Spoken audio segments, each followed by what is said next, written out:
Okay, in today's lecture we start on the subject of electrostatics, and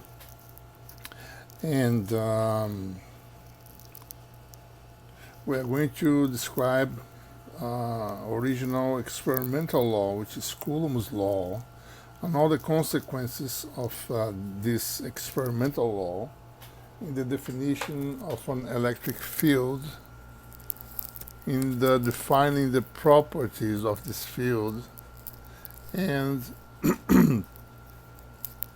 we are going to derive some important laws that rule electrostatics, and we are going to arrive in two differential equations that describe electrostatics either in vacuum or in material media.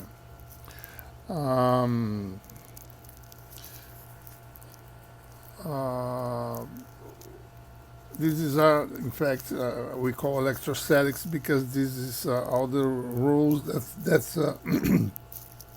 govern electrified particles that are assumed to be static or stationary in their positions. And we want to determine what are the forces between those systems of charges, in the system of charges. I didn't put the references here in my class notes. I'm just noticing that. This material is in chapter 2, so that I put that. It's chapter 2 of the ebook, of my ebook, which you can find in the web page, right?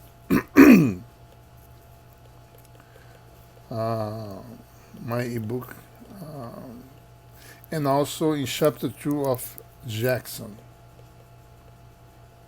So you can find this material that we're going to talk about. In fact, I mean, the theme of electrostatics that we're studying today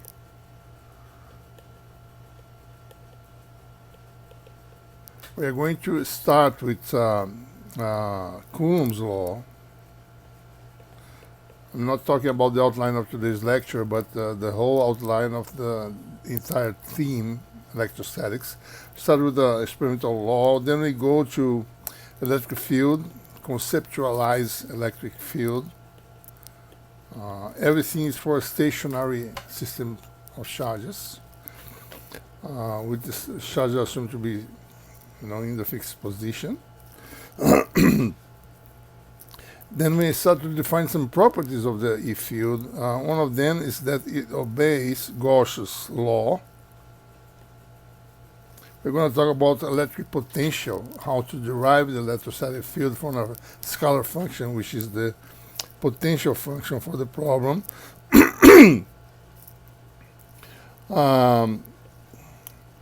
And then we are going to talk about the electric dipole,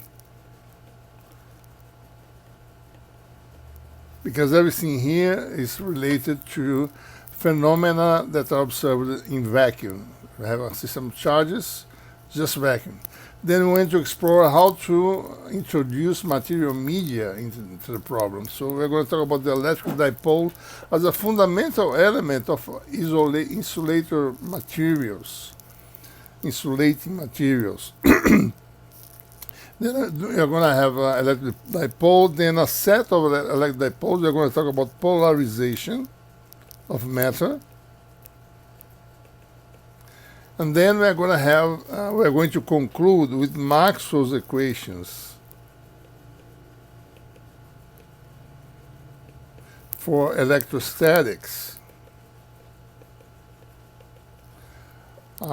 which are particular cases of the more general Maxwell's equations for dynamic fields.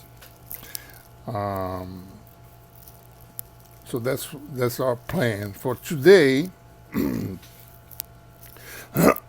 Sorry about I have some problem today with my voice.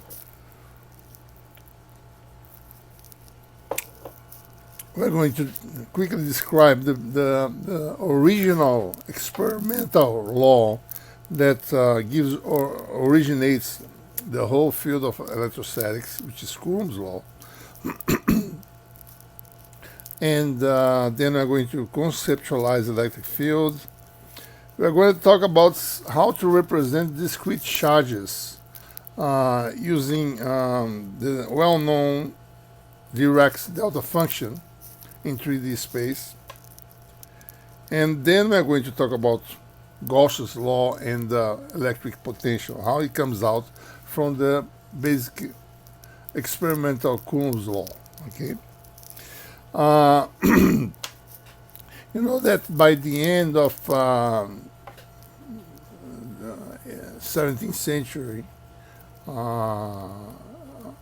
Newton had formulated the gravitational law, the inverse square law, and everybody was searching for a similar law relating charged particles.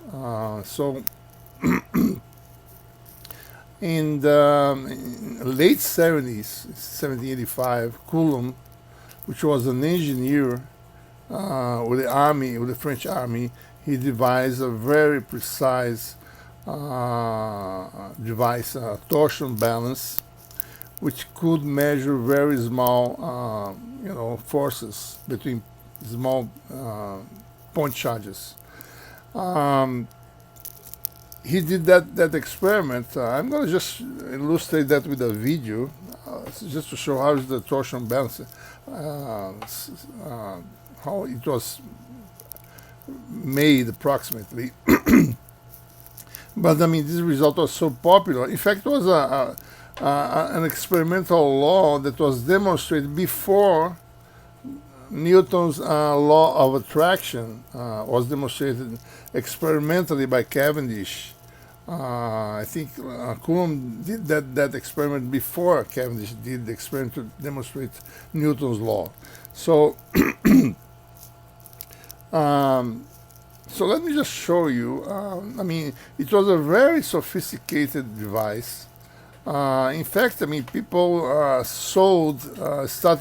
was so popular, this discovery, this experiment of Coulomb, that people started selling those kits in stores, and people tried to replicate the experiment, but they had a large difficulty in replicating, and many people conjectured that Coulomb just pretended that he in fact observed experimentally that the force between two point charges is proportional to the inverse of the distance squared.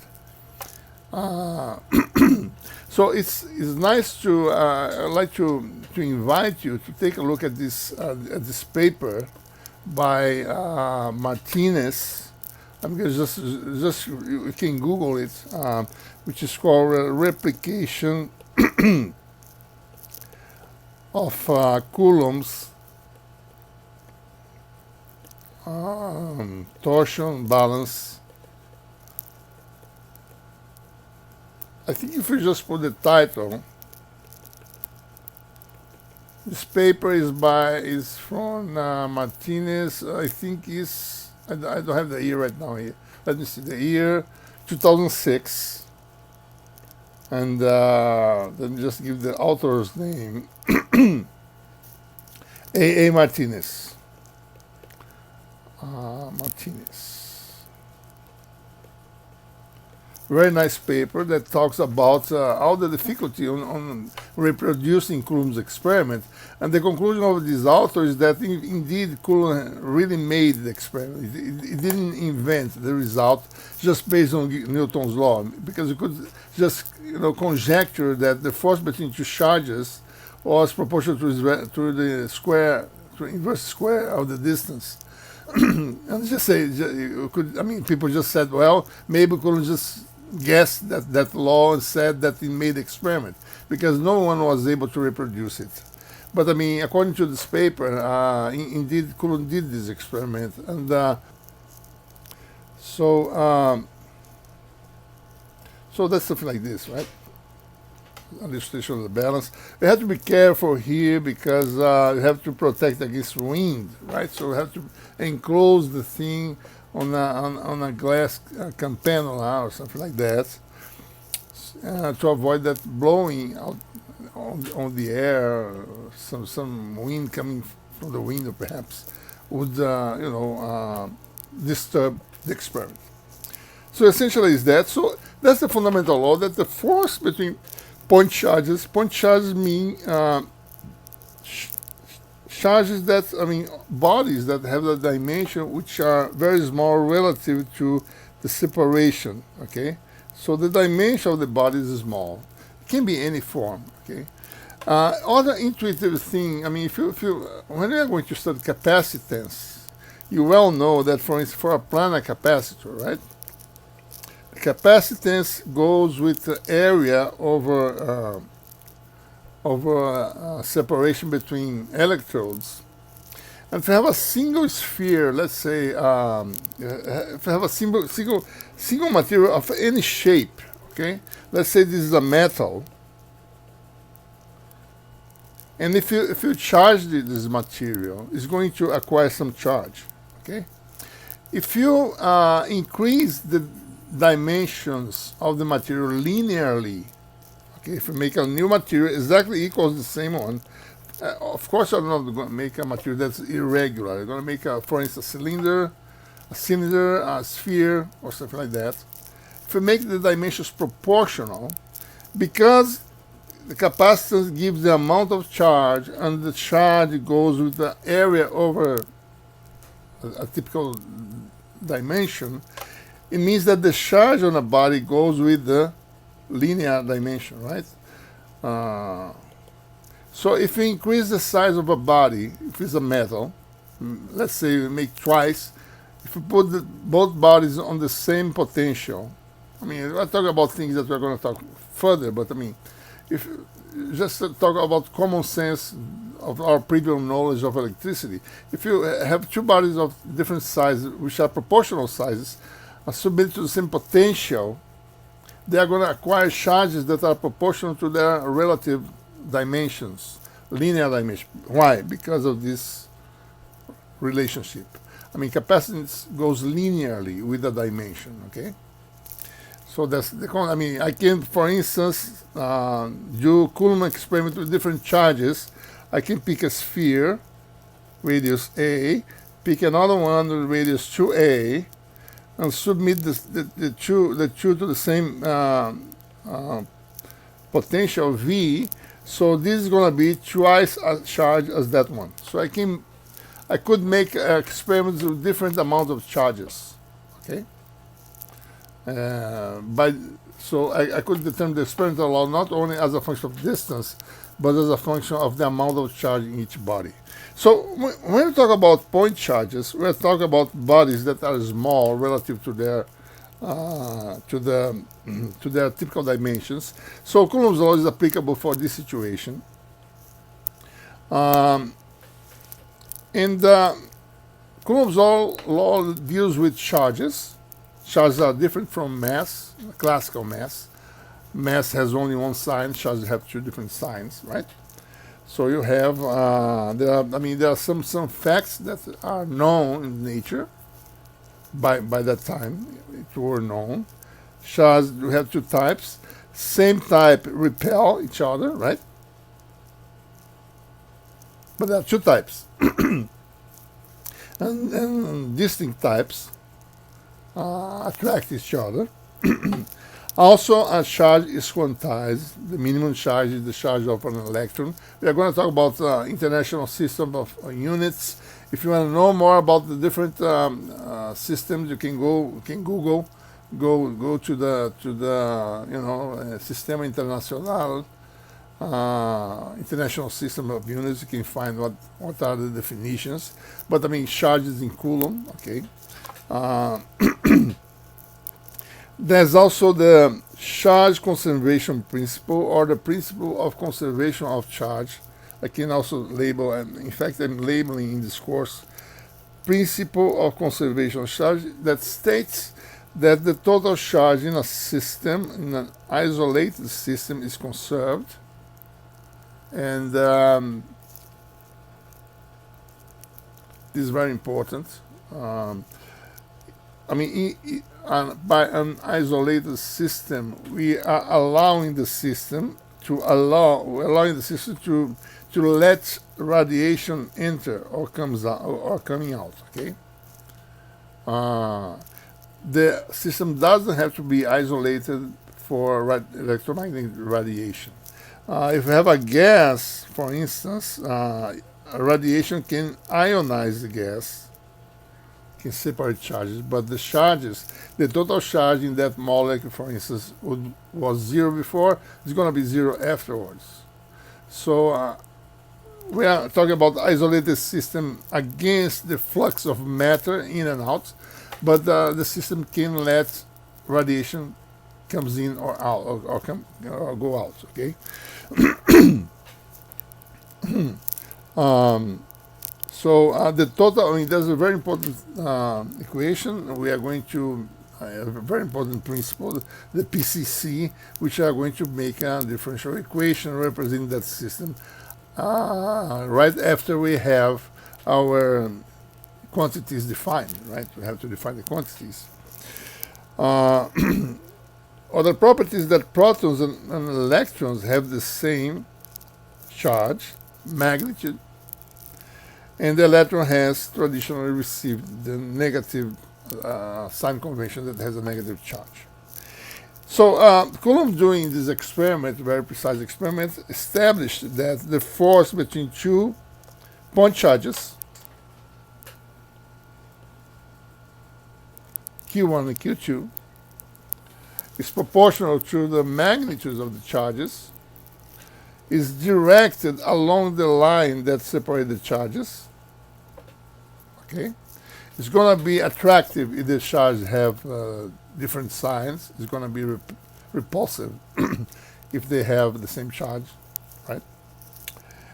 And it depends on the square, on the inverse of the square of the distance of the two charges. So this is, we're going to start writing those things in terms of our vector algebra, vector elements. So things are in 3D space. We have to sometimes determine force in a complicated configuration, which is a 3D configuration. We have to establish those laws in terms of the vectors in 3D space. We are going to label position of charge 2 by x2, position of charge 1 as x1 in a, for instance, in a system xyz, right? So what Coulomb's law says, I'm going to already use the constants that compose the International System of Units. So force is going to be in newtons, charges in coulombs, distance in meters. So we have a proportionality constant that comes in. So the first force that charge 1 exerts on charge 2, I'm going to label F of 1 over 2. First index is the one that is producing the effect. Second index is the second one. So it's proportional to the charges, the magnitude of the charges. So it's proportional to, this includes the sign, okay? Inversely proportional to the square of the distance, which is the magnitude of the difference vector, and directed along the line that goes from 1 to 2. So U1, 2 is the versor. That is the difference between vectors x2 and x1 divided by the magnitude. So U1, 2 is like this. So we are talking about the force that 1 exerts on 2, F1, 2. Okay? So the formula of this force would be a constant that comes from the International System of Units. We talk about it in a couple of seconds. Proportional to the charges with signs, inversely proportional to the square of the distance and along the versor U. And the direction of U gives the direction of the force, right? So if you plug this factor here in the expression, so we're going to have the full vector form of the force of 1 over 2, which is going to be, important to recall this, there's going to be the difference vector 2 minus 1, x2 minus x1, and the third power of the magnitude of x2 minus x1. This is the concept we are going to talk about in a second. So this doesn't mean that the dependence is on the cube, okay? Because one magnitude here cancels the other one. This is 2 here. So this is a vector form that is equivalent to the inverse square law. For instance, let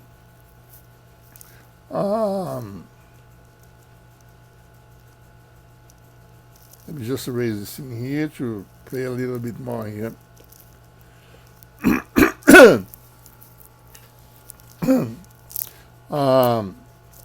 If the charge have the same sign, we have a repulsion. So F12 is a repulsive force because it's along U12. If the charge have negative sign, the force F12 is along minus U12 because this is going to be a negative, so the force is going to be a attraction force, right? This is for Q1, Q2 less than 0, okay? Let me open my notes here. Well,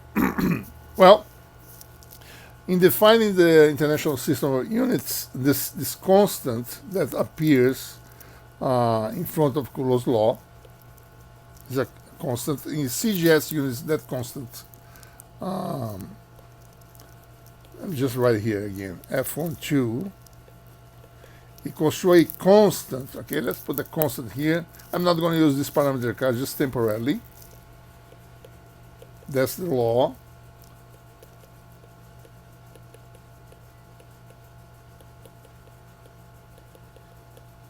Okay, this constant is this is in newtons. Okay, so this is Coulomb square, this is meter square. So the constant has a dimension which is Newton square meter per Coulomb square. Okay, which is joule meter. So Newton times meter is joule, the work unit of energy, times Coulomb square.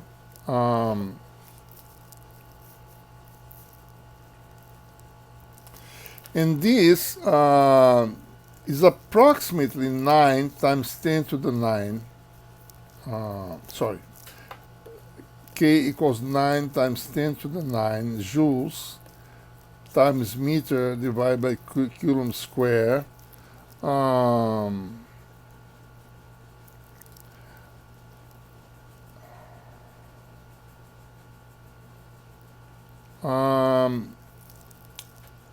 This defines in the SE system the epsilon zero constant, which is the permittivity of vacuum. Okay, there's approximately, okay? This gives epsilon zero as 10 to the minus 9 divided by 36 pi, approximately. Okay? Then that would be Coulomb square per joule meter. In fact, this defines, in terms of electrical quantities, the Coulomb square per joule per meter is the unit of capacitance per meter. So means that joule equals to Coulomb square per farad. We're going to play, we're going to see those units later. Let's not bother with that much. But the unit of this parameter, this is called the electric permittivity.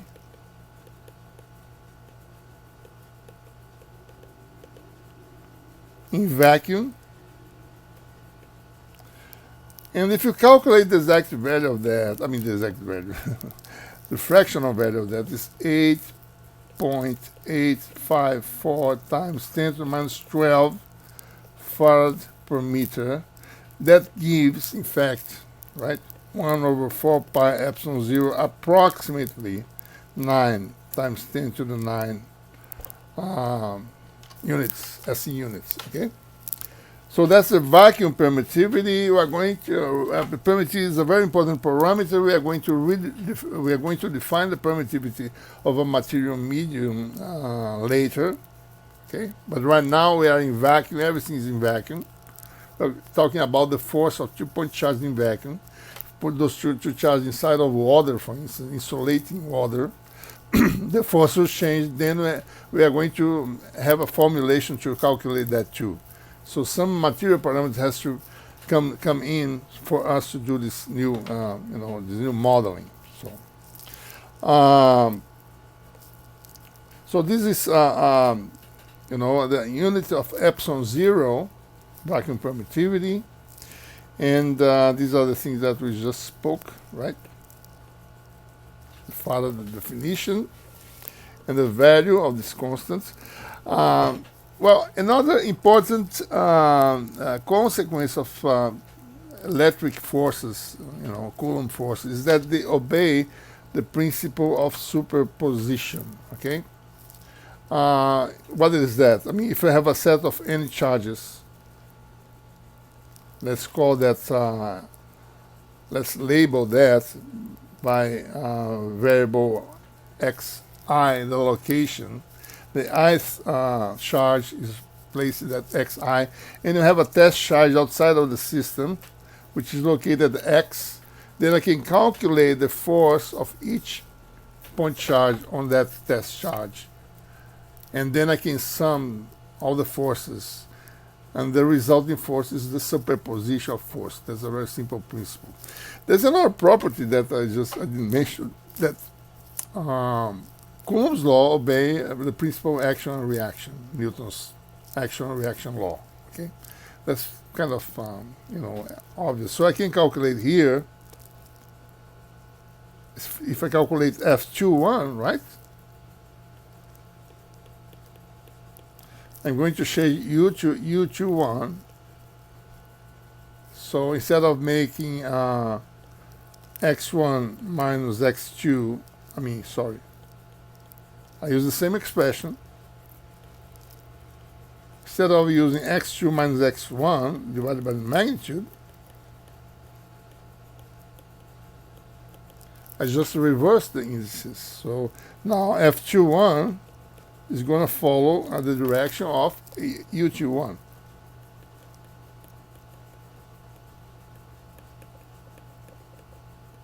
Right? Okay, so we forgot to talk about that. So these are the this is the force. What is this? Let's go to the next one. Any charges, we have that property, and with that property we can define what we call electric field, right? Well, the electric field produced by these any charges is the effect felt by this test charge here. I mean, the charges in the given position start feeling an attraction or a repulsion.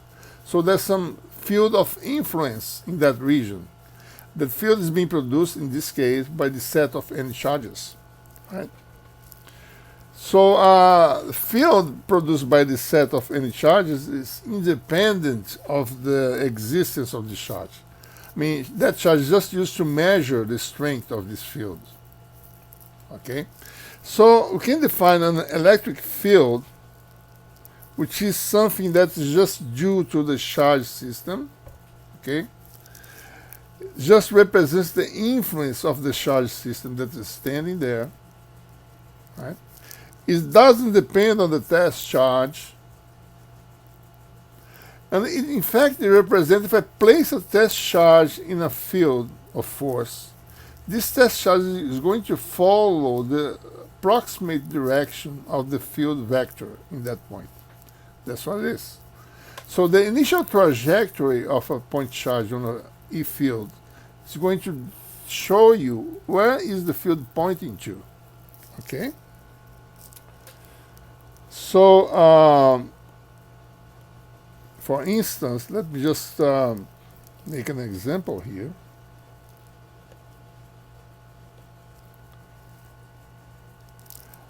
Suppose we have just a single charge, right? In origin, Q. In fact, before I do that, let me just do this example. So I have a set of several point charges, a system,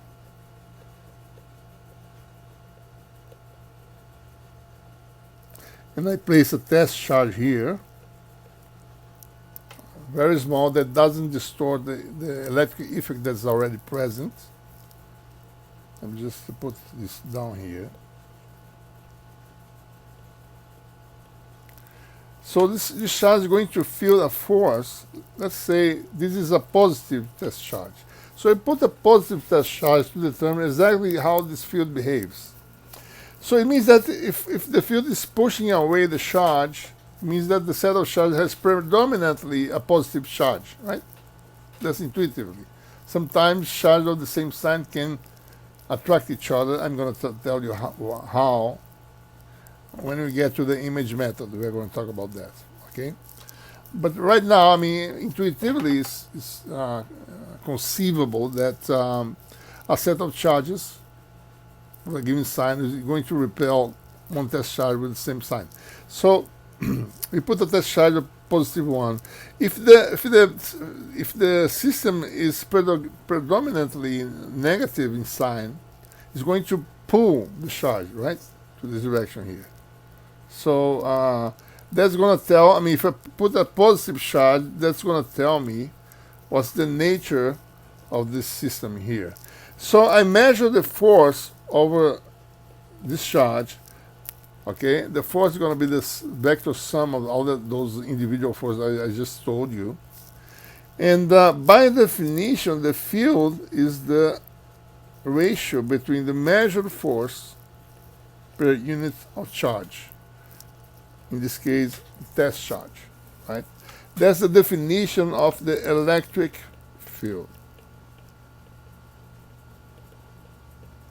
So force is measured in newtons, right? So E field is measured in Newton per Coulomb.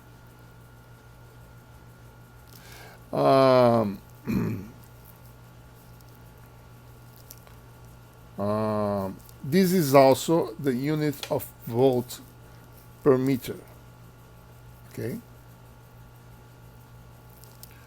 We are going to see those relations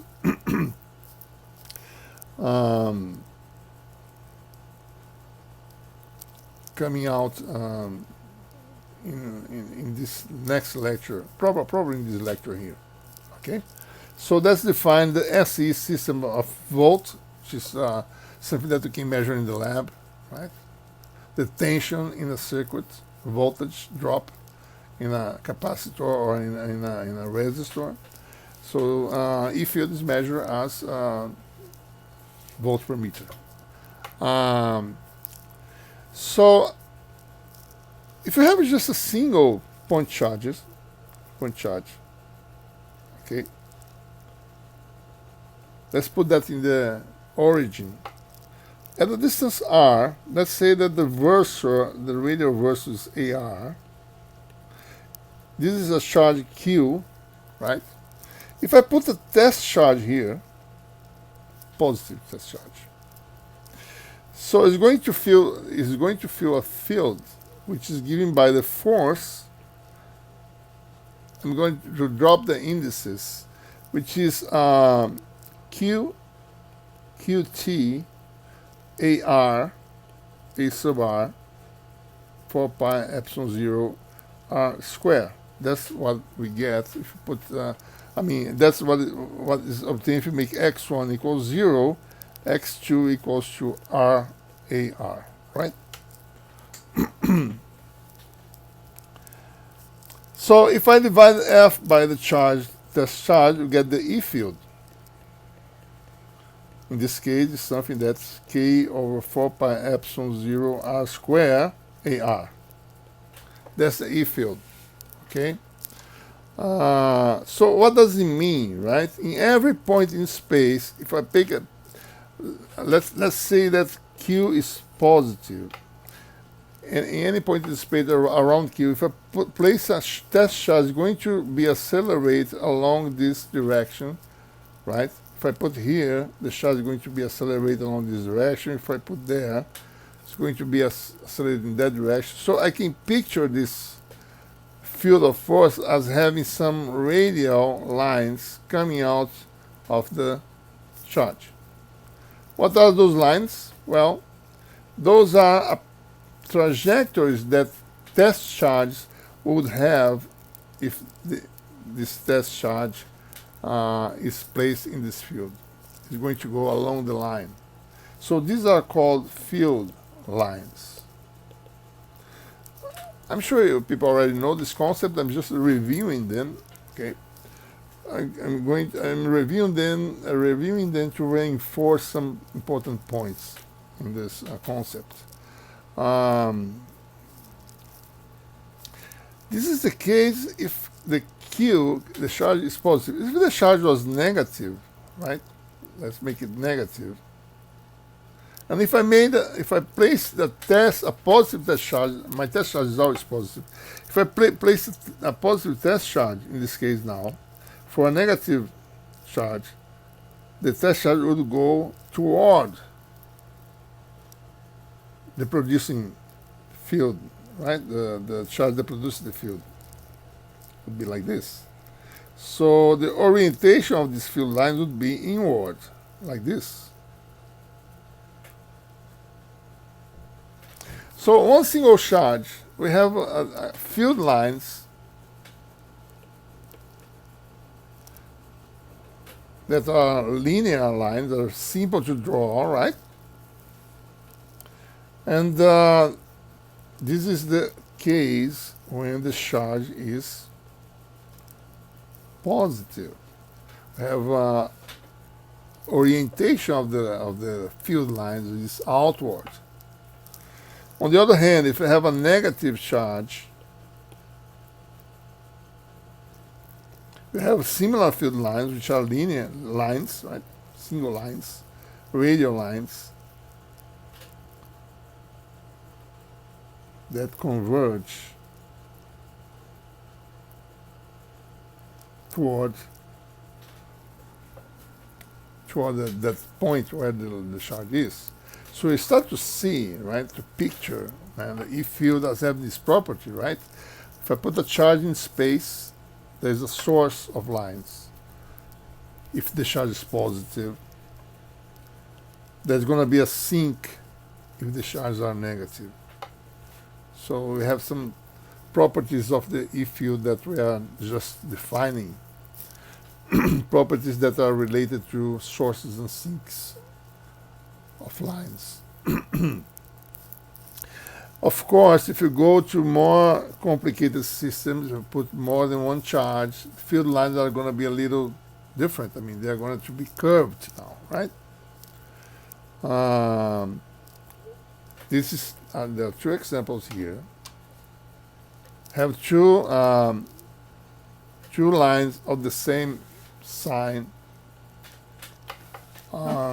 So what happens? I mean, if you are very close to the charge, you have nearly radial straight lines, right? As you go far away from the line, so the influence of the second charge starts to play, right? And you have a curving of the lines. In fact, what you see here is a repulsion, right? The lines would be like this, but they repel each other because the charges have the same sign. What does it mean? If I place a charge in this point, the initial trajectory of the charge is going to follow the tangent to this line, right? And so on. I mean, if I put here initial trajectory, of course it's not going to follow exactly that line, because the charge would be moving on a nonlinear field, then would experiment a very different trajectory. Okay, but I mean, initially the initial trajectory, if I just sit the charge, put the charge there, it's going to initially move along the tangent to the field line. Same thing if you have two charges that have opposite signs, right? So, I mean, if you put the line here, if you put the charge here, it's going to follow. I mean, it's going to be repelled from the positive charge, the test charge, right? Repelled from the positive charge and go toward the negative charge. Of course, if I really calculate the movement here, I mean, the charge would do something like this. The charge would move like this, right? Something like that. Perhaps a closed path. I mean, it depends on the initial velocity. But I mean, initially the trajectory is tangent to the field line. And the situation gets more complicated as you put more lines and you make a 3D space. In fact, we can calculate those lines, okay, those field lines. You can calculate the trajectory solving differential equation, or by numerical integration you can do that. Let me just show you some pictures of a 3D line, then I'll go back to show the pictures in my notes. But I have some YouTube simulation here. Let me see here. These are some simulations we did some time ago. Just to show you, try to make it quick here. This is already fast. This is I think it's 4 charges in 3D space. That's how you see the, there are 4 charges. 3 of them on the horizontal plane, they have the same sign. The one on top has a opposite sign. So the lines are pulled towards it. These lines were calculated using Mathematica by solving numerically the differential equation that govern, the curves that you obtain by doing this calculation. I'm just going to outline you quickly what is the idea behind doing this. In fact, what you want to do is to define the equation of a field line. You are going to simply make a simple relationship. Let's say XY system, right? If you have a field line here, you're going to, let's just make it 2 dimensions to give an idea, okay? So this X and Y, the idea is that the trajectory of the field line, or the change dy divided by dx equals, right, the ratio between ui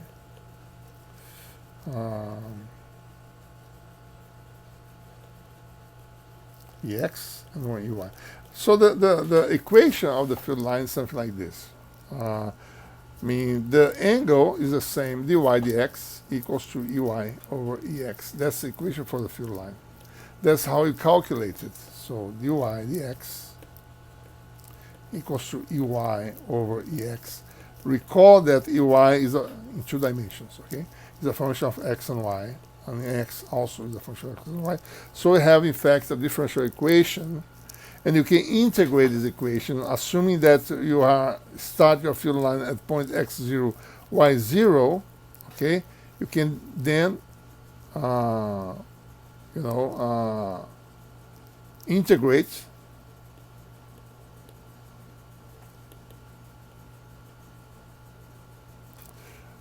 this ratio here. So then you have, I mean, if you integrate here, you're going to have y minus y0 equals to integral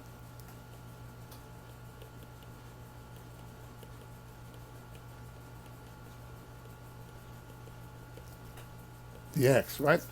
The problem is that you don't know where is the trajectory. You don't know what are the values of x and y, okay? So what you do is to do this numerically. You do step by step, okay? So we just make a simple difference equation here.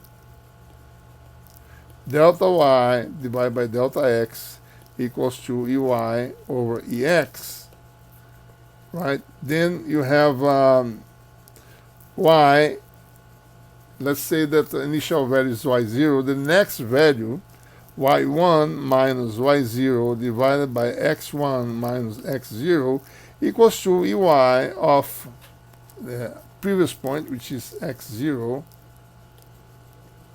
y0 divided by ex, x0, y0. Then you just have a formula to calculate by differences, okay?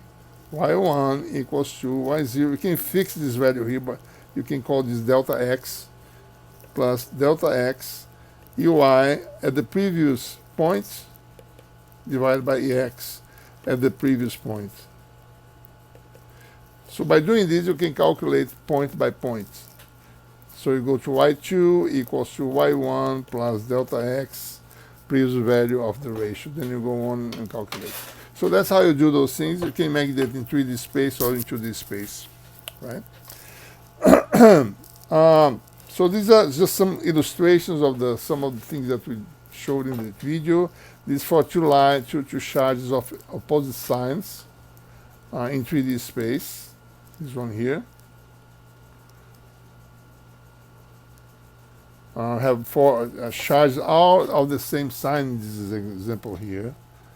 In a pyramidal, let's say, configuration, with charges on the vertices of a tetrahedron, right?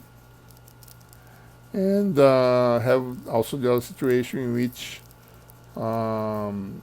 we have, you know, this is similar to the one I showed you in the video.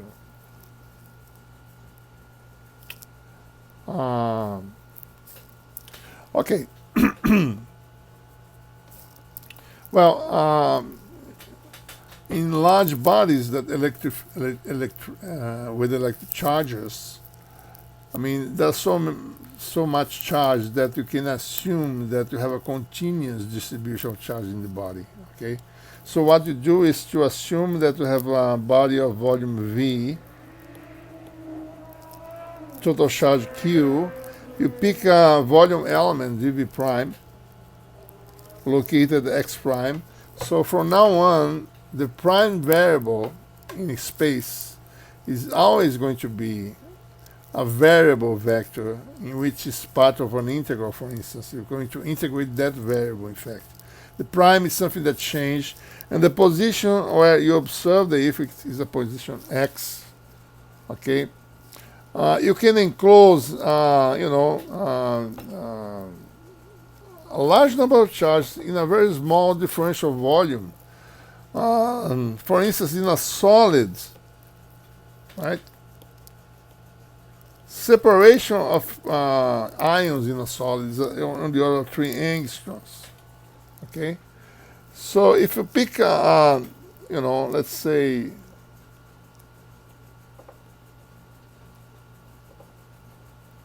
a crystal, I mean a cube here that has three ions on their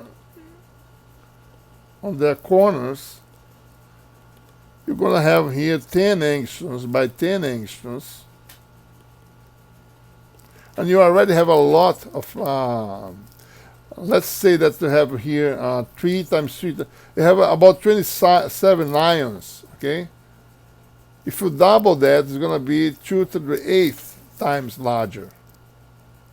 2 to the 3rd, I'm sorry. 8 times larger, so it's almost 10 times larger. So you're going to have 270, 250, let's say, charges. So, I mean, if you're talking about things that are small, like 10 angstroms or 20 angstroms, so 1 angstrom is 0.1 nanometer, right? If you're talking about the variation, a scale of variation which is, you know, 100 nanometers or more, then you can consider that the thing is distributed continuously, okay? So, I mean, if you pick a volume which is small, relative to the scale of variation of the quantities involved of the field. But I mean, small in the sense, I mean, you have to pick a lot of charges. It's enough to have, you know, three inter-ionic distances in a solid, for instance, right? 10 angstroms, maybe 20 angstroms. Something that's much larger than that will satisfy the requirement of that being a differential volume. So if I want to calculate the field of this system inside of this differential volume in a point, I mean, I can calculate the field due to this differential volume here, okay? Just that volume is going to give me a contribution. Let's call a differential field of the total field, a differential portion, which is going to be the sum in all the charges in that differential volume here, right?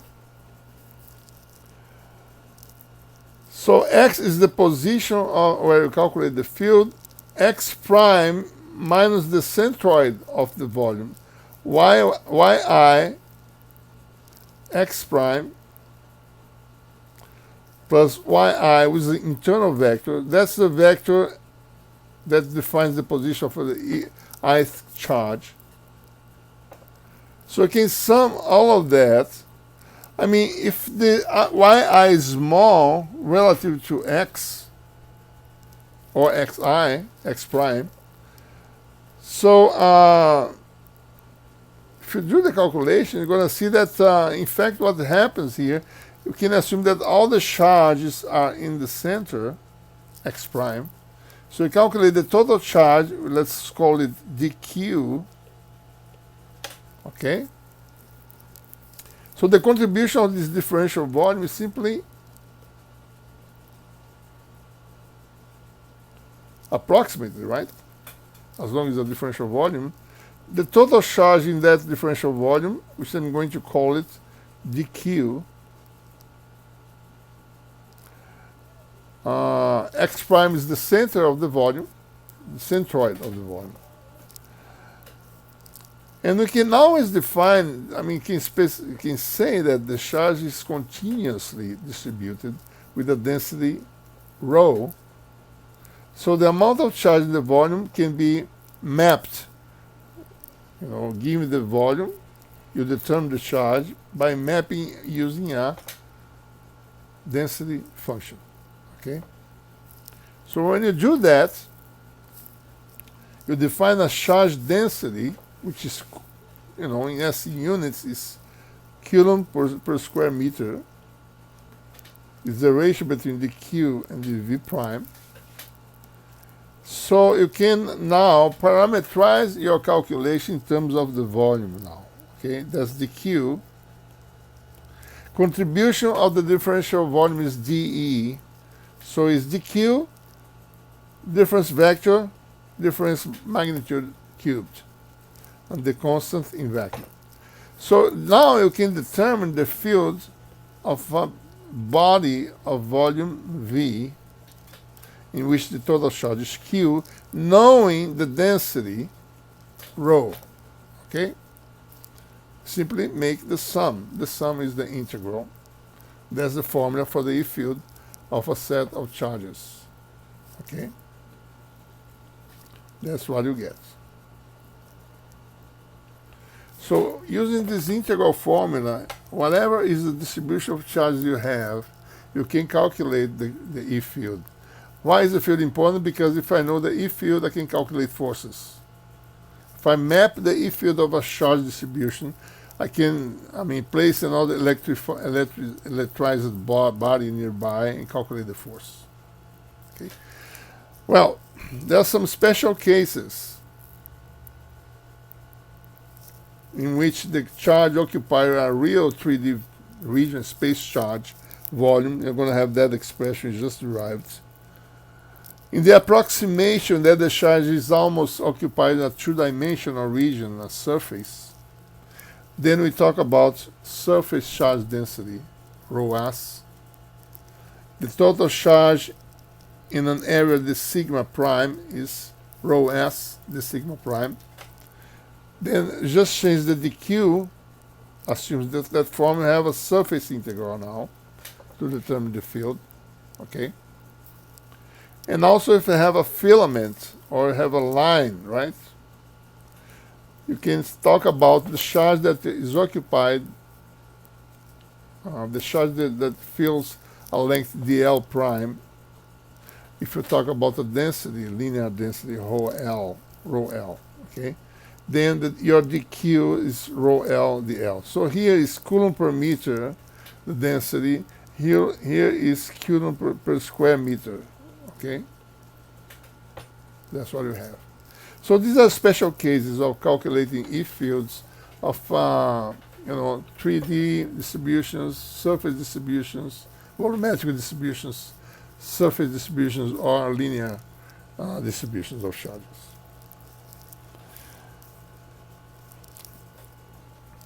Well, it's important to try to unify the concepts of dealing with point charges, line charges, or surfaces of charges using a single density function, a single volume integral. So it's easy to do that if you use Dirac's delta function. Okay, Dirac's delta function is very useful in describing very localized distributions. A function that's very concentrated near the origin, right? So have something here, then has a high peak value function and goes to 0 again. You might not even know the details of the function nearby the origin, but you know that the integral of this function is well known, okay? That's what essentially is the Dirac's delta function. So what we have is this, for instance, a point charge has a very high density effect, right? A point charge you can imagine as being a sphere, very small diameter. You can idealize that by making D going to 0, but with a finite amount of charge, singularity, right? So, Dirac's delta functions are useful for describing those, point charges, line of charges, and also surface of charges. We can use that. That's how we denote, how we represent this in a plot. Let's say, one-dimensional delta function, delta of x minus a. So this is the x-axis. This is the location. Let's say that the origin is here. Okay, x equals 0. So a function that's concentrated around x equals a is going to be denoted by delta xa, x minus a. The Dirac delta function has very important properties. This, I'm sure you people saw this before. We are going to extend the properties to the 3D space. The integral of a delta across a point which is concentrated around A is going to be 1 if A is in the integration limits within, right? Or it's going to be 0 if A is outside the integration limits. The second property is this one. If you make a cross integration with a function that's changes slowly relative to the delta function,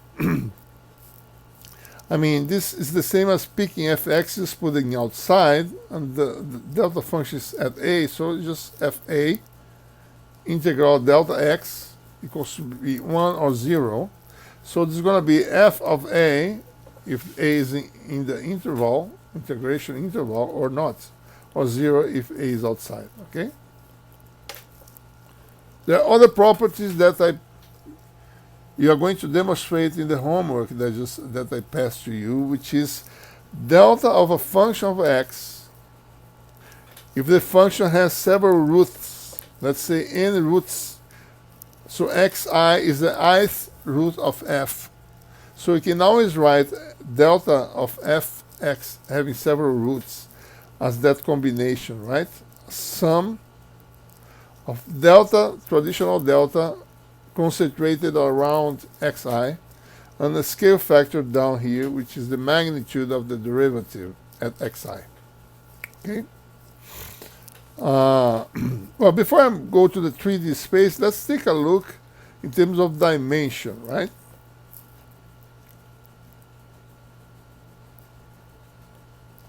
The integral of delta x minus a from x1 to x2, let's say that a is within the interval, integration interval, is going to be equals to 1, right? So if you look at this is a dimensional number, just a number. If we're talking about the geometric space, 3D space, this is going to be length, right? So the dimension of the delta function for the 1D delta function is 1 over length, okay? If this was time, and the result would be 1 again, the dimension would be 1 over time, okay? So depending on the space you are dealing with, if you're talking about geometric space, we are talking about density in 3D space. We are going to recognize that the delta function, this one-dimensional delta function, has dimension 1 over L, so that is L minus 1, L to the minus 1, right? So we can also build delta functions in 3D space. In fact, now I want to know when I do an integration, if I have a density function that's very concentrated around the point in 3D space, right? Let's say x, sorry.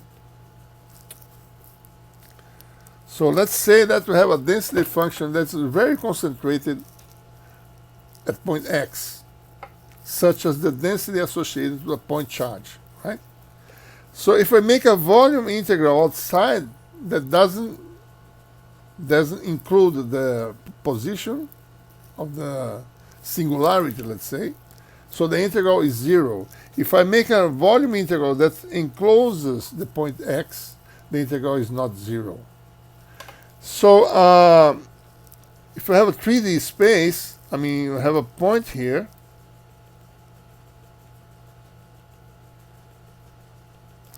coordinate x, y, and z. If my x crosses my variation, let's say that I'm integrating variable x prime. If I pass value of x, if I integrate around x, it's going to have a result. If I integrate y prime across the value of y, I'm going to another value, and z prime, if I integrate across z, I'm going to have a value. So I can build a 3D delta function, okay, delta of the difference vector. The argument is difference between two vectors. It's going to be the product of 3 deltas. I mean, if they simultaneously, if the argument simultaneously, all the arguments are 0, then we have a very high value of the function. Okay. So it's going to be the product of 3 one-dimensional delta functions. So the property of this 3D delta function is that when you integrate in a volume, integration volume is always prime, it's labeled as prime. Okay, the result is going to be 1 if x is inside V, or it's going to be 0 if f is outside, if x is outside V, right? So you've noticed that as this one has dimension 1 over L, I mean geometric space, right? So the 3D delta function has the dimension which is 1 over L cubed, right? So that's the dimension of the 3D delta function. So if the argument here is a vector, the dimension is L to the minus 3. If the argument is a scalar, the dimension is L to the minus 1. And similarly to the properties of the 1D delta functions, right? If you integrate a function together with a delta function, the function is going to pick up a result when the value of x prime equals to the value x. So if you integrate around x, it's going to be simply fx if x is inside v, or 0 if f is outside v. Okay? So a delta function is very useful for defining the density function of a point charge.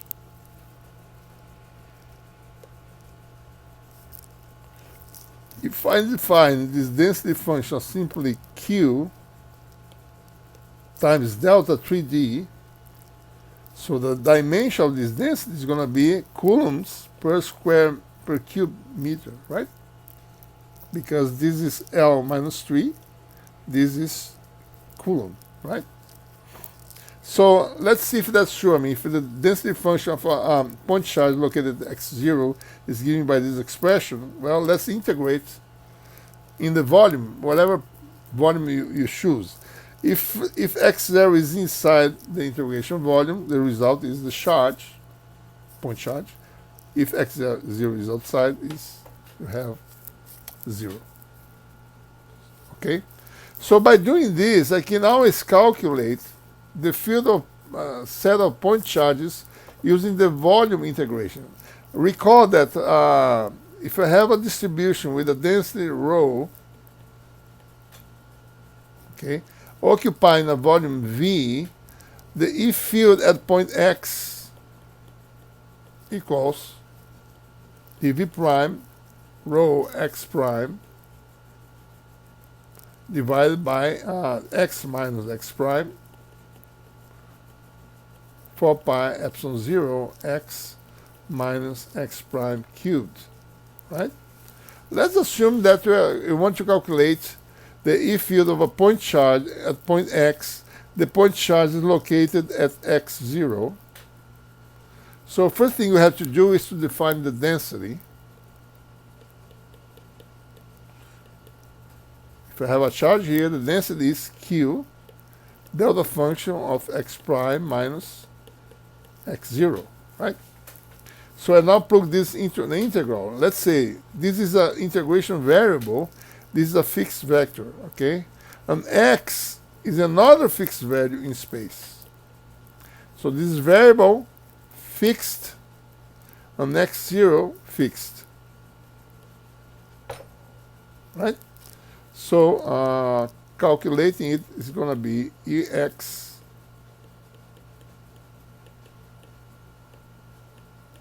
so the integration is in the entire space. I'm going to pick up all the charges in space.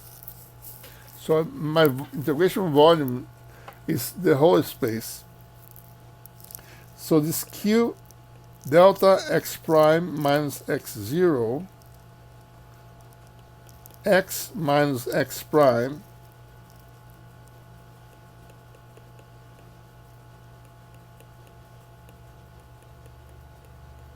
right? Now the property, this is the function that appears in the definition of one of the properties. Let's put the whole thing here like this. This is f x prime, right? So this is going to be, according to that property of the delta function, is going to be f of x0. The integral is going to be f of x0. Well, what is f of x0? It's going to be just, just to make it clear, x prime has to be equals to x0, right? So this is going to be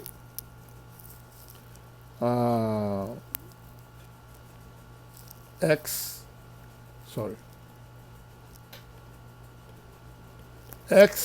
minus value of x prime at x0 magnitude cubed. So that's indeed the E field at point X due to a charge at x0, right?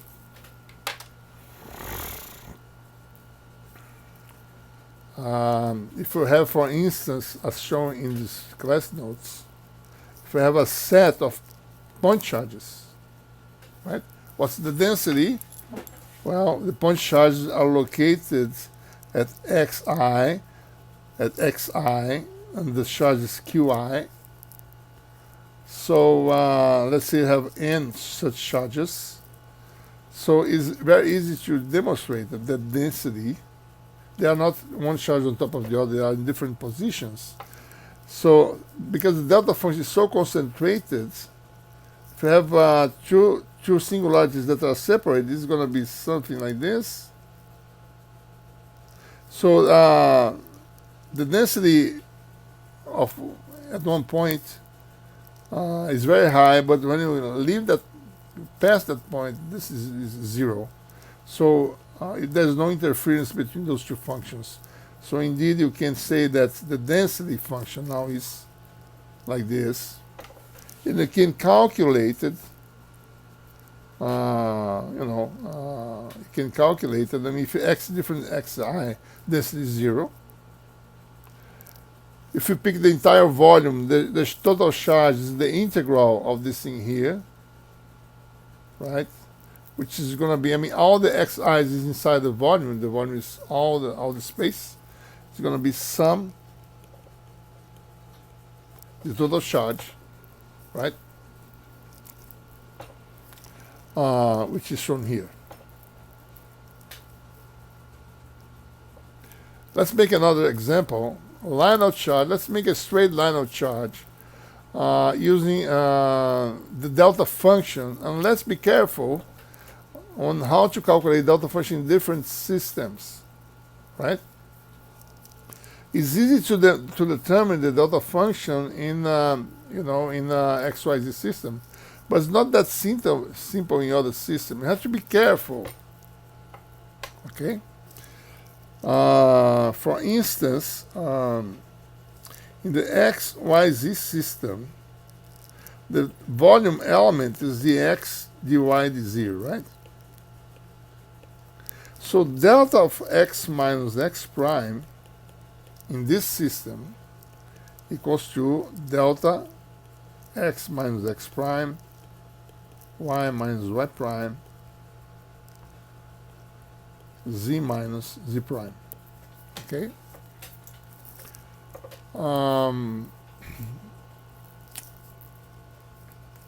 So that's true in the XYZ system, but in other systems, what about the cylindrical system?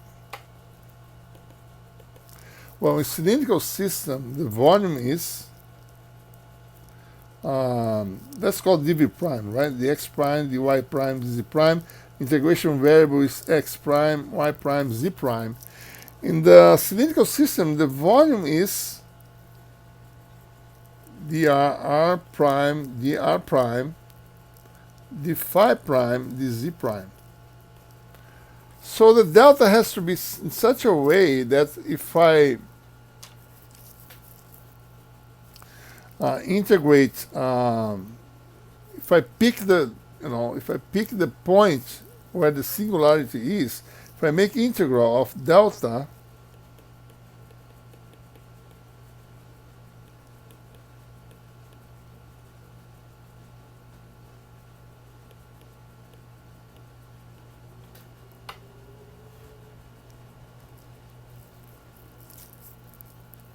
well, I'm going to break the integral, okay, always passing through the singularity. Let's say the singularity, I'm sorry, let me just invert that. One thing that I didn't say, the delta function is an even function, okay? It's just a function that is even around the point, okay? So I'm passing through x, so I'm going to do delta x prime minus x. My integration variable is x prime, x is a fixed value. So x has coordinates, cylindrical coordinates r, phi, and z. So if I integrate that, I enclose the whole domain, right? Integral from 0 to infinity, r prime, dr prime. Let's call the r component of the delta function, delta r, okay? okay?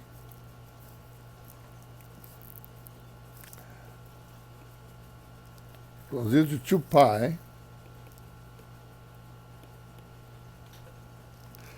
Let's call the z component, the phi component of the delta function delta phi, and the z component of the delta function delta z. So each one of those deltas is a delta of something minus something, okay, something like that. Now this has to be 1, right?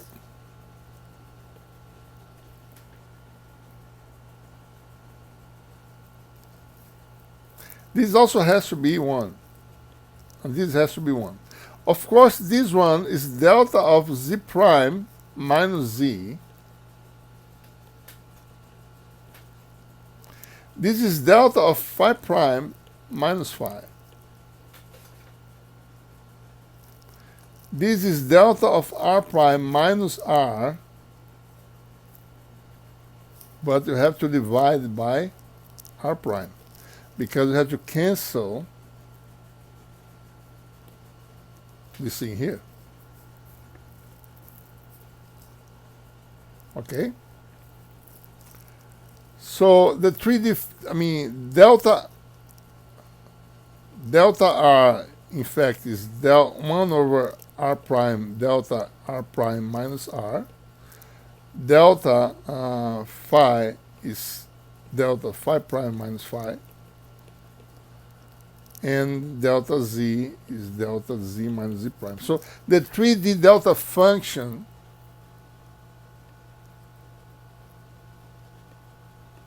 for cylindrical coordinates is delta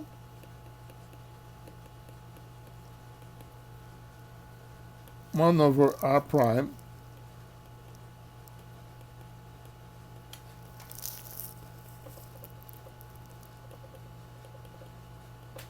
minus z. Okay?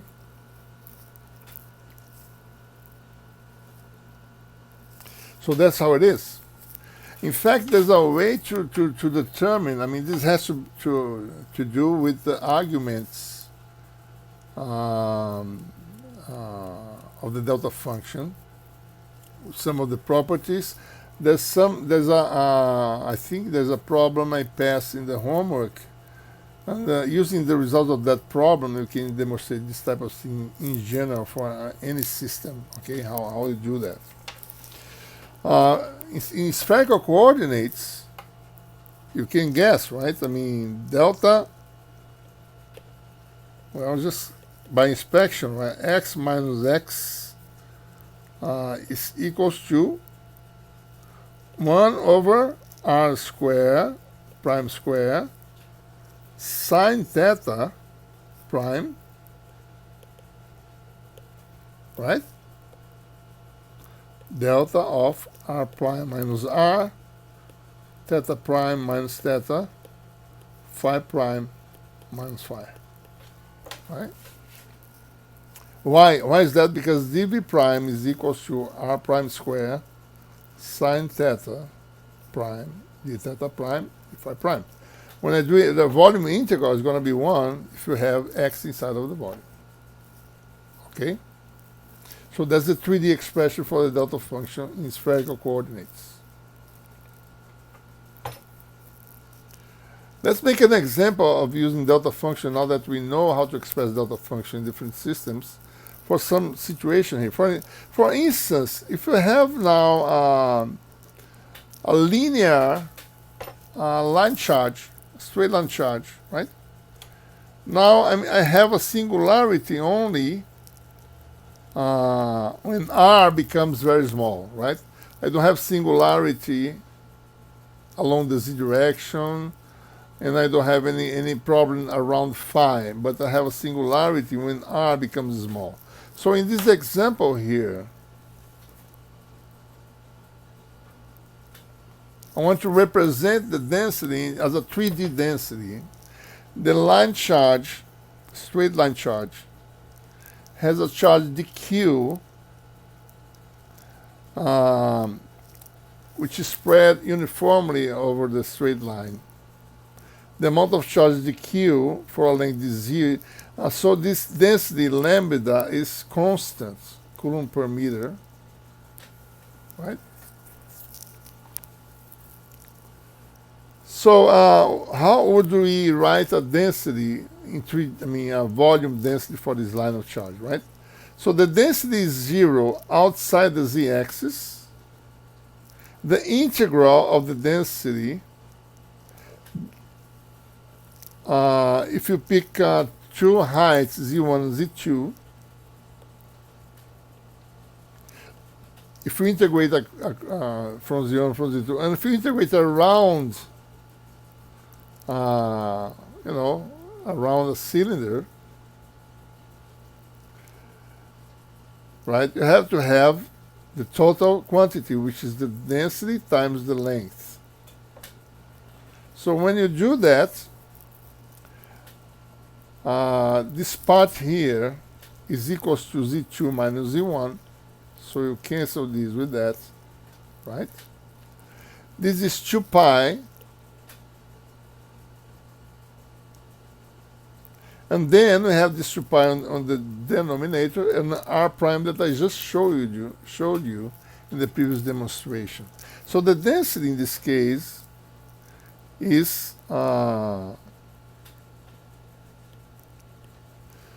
lambda delta over r. So lambda is Coulomb per meter. So this is going to be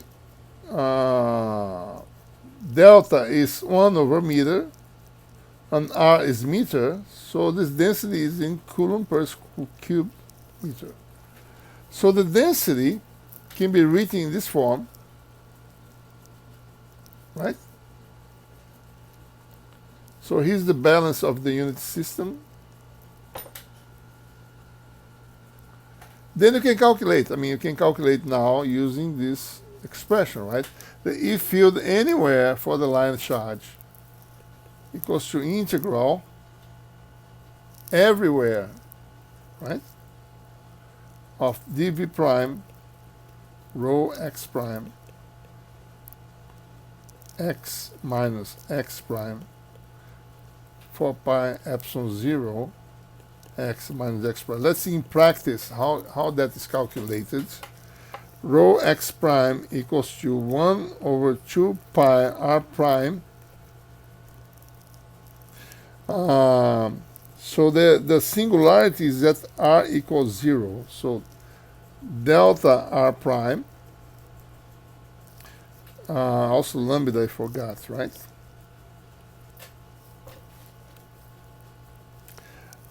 So if you pick x anywhere, right? If I choose x equals RAR plus Z AZ, without loss of generality, you can make Z equals 0 if you want, because the infinite wire has a translation symmetry. I can pick this Z equals 0. If not, you can keep it if you want. There's no problem. So let's say x at point x equals RAR. So let's see the integral, how it is, right? E equals to triple integral. In Z is from minus infinity to infinity. In Z, right? In phi is from 0 to 2 pi. And in R is from 0 to infinity. Okay? It's in all space, the whole space. Then you have lambda over 2 pi r prime.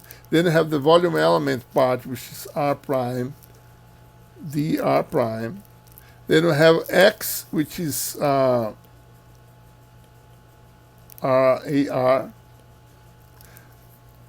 Sorry, minus x prime. X prime is a point on the distribution.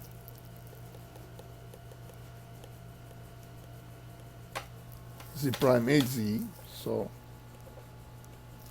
these are orthogonal vectors. So the magnitude cubed is going to be r squared plus z prime squared to 1/2 to the third power is 3/2. Okay.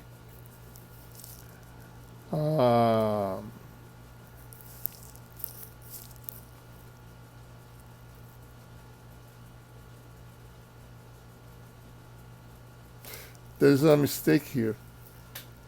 I'm just to fix this calculation here. I didn't express x prime. Right? X prime is a vector. I did it wrong here. It's not ZAZ. X prime is a vector in 3D space. Sorry. Imagine that the density permeates the whole space. So x prime is something like this. X prime equals to r prime AR prime, so versor that variable, plus z prime AZ. So I have to use the whole expression. It's a little more complicated, but we have to do it. Minus infinity to plus infinity dz prime d phi prime. Then you go lambda, 0 to infinity lambda over 2 pi r prime dr prime. Then you go x, which is r AR, minus x prime. Now I have to put here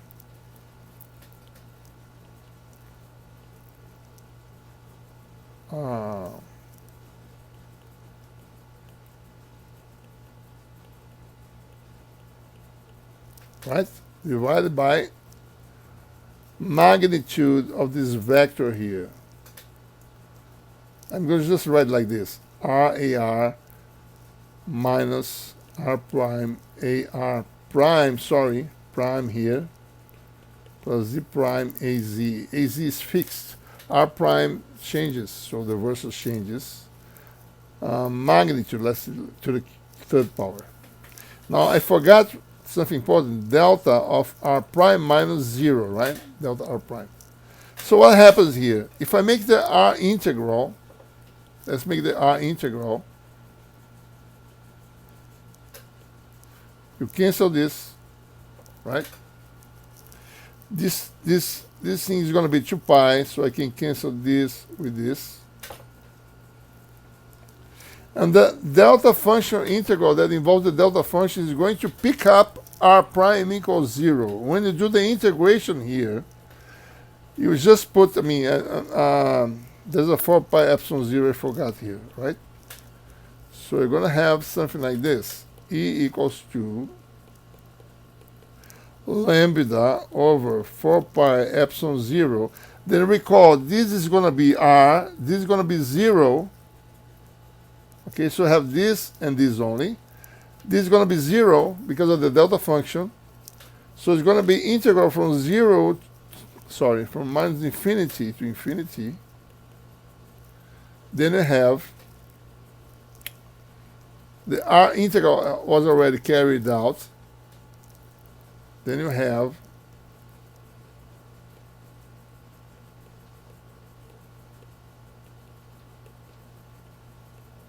so that's the integral I have to do it.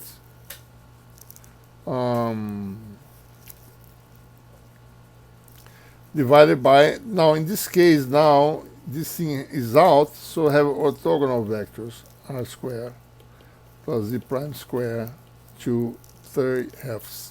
Then you do that calculation, okay? You can show that the field is going to be lambda divided by 2 pi epsilon 0 r AR. There's the field of line charge, straight line charge, infinitely large.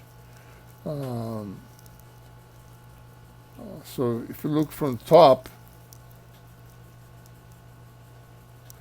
the field depends on the distance, changes as 1 over r. The line of charge has this type of field. Let's say that lambda is larger than 0. Okay, looking from the top looks similar, right, to the point charge. But now remember that the dependence is 1 over r, not 1 over r squared. If we put another line charge here, we're going to make curving, either that or that, depending on the signs and magnitudes. Okay.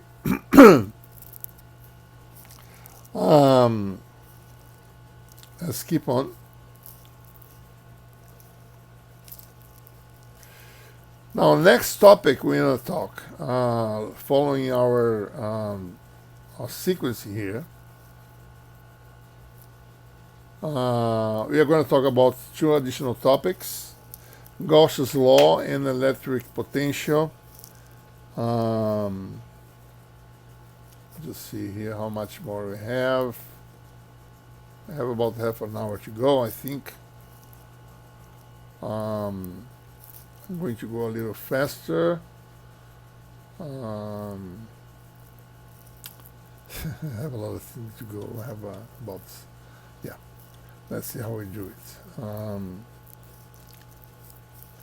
One important consequence of the inverse, the fact that the field depends on the inverse of the distance squared, the inverse square law of the E field, Coulomb field, right?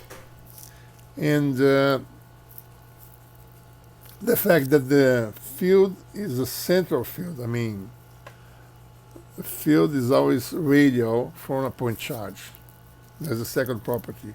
Field is always along the line between the point that produced the field and the test charge, and the fields depend on the square of the distance inverse, right? So that gives a conservation law, important one, which is the Gauss law, Gauss's law, right? So let's define for a moment the so-called electric displacement vector, mostly known in engineering, electrical engineering, by the electric flux density vector, which is a replica of the E field, right? In vacuum, has this special definition. The only thing that separates those two quantities is the permittivity, epsilon zero. For instance, let's see what it is. For a point charge at the distance r, and the radial direction is AR, the E field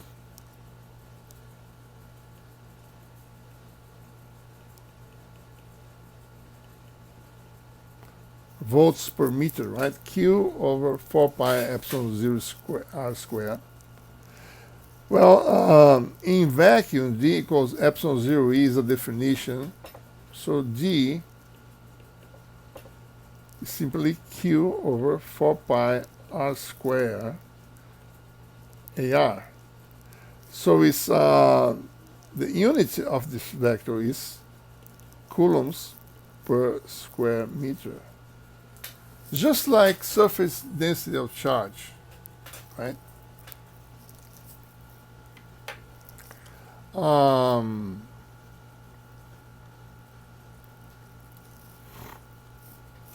It's called flux density because if you calculate, you pick the D vector, I mean some set of distribution of charges produce an E field, then suppose that you calculate the vector D, and you calculate the flux of D across the surface, sigma. Let's say that the normal is this direction here, and the surface, differential surface vector is this sigma. So if you calculate the flux, it's going to be measured in Coulomb per square meters times square meter, which is coulombs. So the flux is measured in coulombs, and the flux density is coulombs per square meter, charge per unit area. So if C is flux, D is flux density. It's a type of vector that is density, flux density vector, right?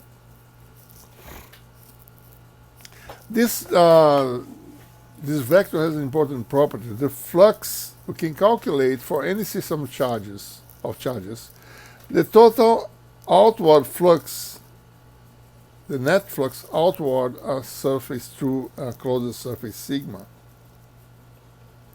And that gives an information, well, which is Gauss's law. For a closed surface, the total flux is the total enclosed charge. That's a simple property. That's a consequence of the fact that E field varies with 1/square of the distance, and the fact that field for a point charge is simply radial field. It's a central force type field, right? Let's calculate then. Now we are going to use that concept of solid angle, which is very useful. Suppose you want to calculate the flux for a single point charge, right? Outward of a volume bound by surface sigma. So you go here, at this point, you know that the D is along this line, right? D is like this, along the AR versor, and depends on the 1/r square. So this cone here subtends a solid angle, a differential solid angle d omega. So let's calculate the flux. Okay. Well, I just told you that the flux density vector is q over 4 pi r square AR, right? So the flux can be calculated. Here's D projected along AR.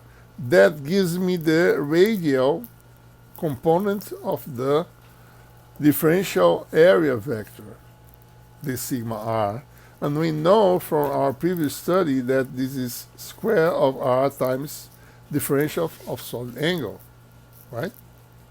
So that, in fact, I mean, the r square here cancel that r square. So we're going to have q over 4 pi. The integral on a closed surface now is the integral of the solid angle subtended by a closed volume. And we know that the solid angle subtended by a closed volume is 4 pi sterradians, right? So that's what we get. So this cancels that, so equals to Q. Independent of the location of this charge here, right? You can move that. If you have a volume that encloses the charge, the total flux is Q. So we proved that for a single charge. Well, if Q is outside, you can say, well, if Q equals 0, the flux is 0. But you can say, well, the flux is 0 because there's no electric activity, there's no charge. Let's just put Q outside, okay? So the flux is going to be calculated on this half of the volume, and on this half of the volume here, okay? On this part, I mean, you see that those halves, they subtend the same solid angle omega max, right? But on this side, the flux is omega max over 4 pi of the enclosed of this charge here. And on this volume here is because the directions now are reversed. You know, the area is down and the D is up. So this thing here is going to give a negative contribution, which is minus Q over 4 pi omega max. So the sum of this contribution plus that one cancels off. So if Q is outside, the total result is 0. Right? So that's the conclusion. Single point charge. Now let's put some additional charge, a set of point charges. Right? I can enumerate my charge. My first N1 charges inside the volume, and the remaining charges up to n, right? I go from 1 to n1 inside a volume, n1 charges. The remaining from n1 plus 1 until n is outside, right? Now, I can calculate the flux density as a sum of the contributions for the inner charges and the contributions of the outer charges. So this is the vector sum of all these single charge vectors. So the flux can be calculated individually, right? It's the sum, scalar sum of the fluxes. The charges that are inside of the volume give a contribution which is Qi. The charges that are outside, I just showed you, is a contribution which is 0. So the total flux is equals to the enclosed charge. So that gives you the picture for a set of any point charges, right? If you have a continuous charge distribution, same reasoning, right? If I have a Gaussian surface, which is the surface that encloses the volume V, the surface called sigma, and you have a V, a space charge nearby, you pick part of the space charge, which is this intersection volume here. If I apply Gauss law, the integral over the flux through sigma outwards is going to be the charge inside V. In other words, the charge that is in the intersection volume.